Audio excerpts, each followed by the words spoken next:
मेरा नाम अली है और ये कहानी इस वक्त की है जब मैं 11वीं जमात में पढ़ता था। हमारा स्कूल शहर से थोड़ा दूर था।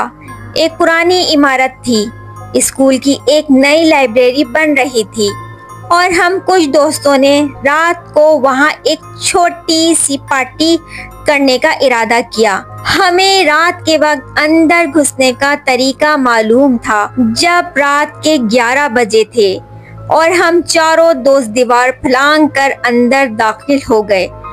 लाइब्रेरी का नया हिस्सा बिल्कुल खाली था और हमने वहीं अपना इंतजाम कर लिया। अचानक हमें किसी के गुनगुनाने की आवाज सुनाई दी। ये एक बच्चे की आवाज थी जो बहुत आहिस्ता से गुनगुना रहा था।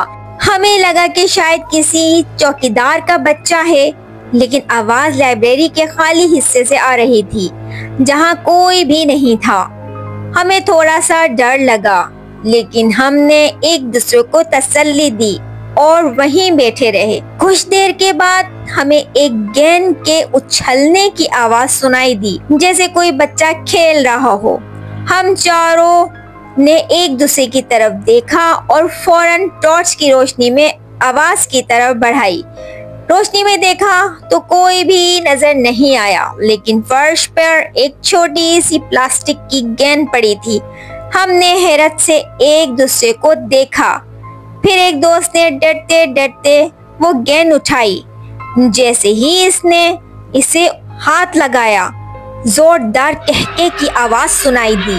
लाइब्रेरी में गूंजने लगी।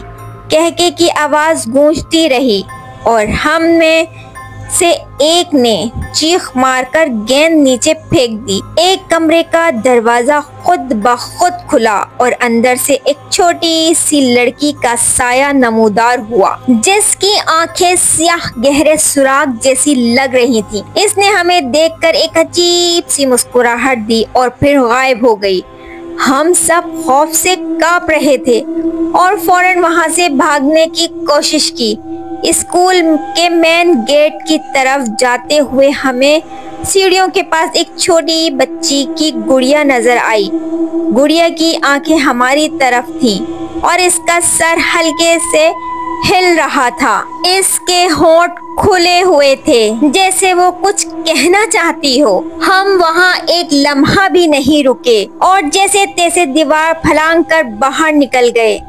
आज भी जब मुझे इस स्कूल की इमारत नजर आती है तो वो रात का मंजर मेरी आंखों के सामने आ जाता है।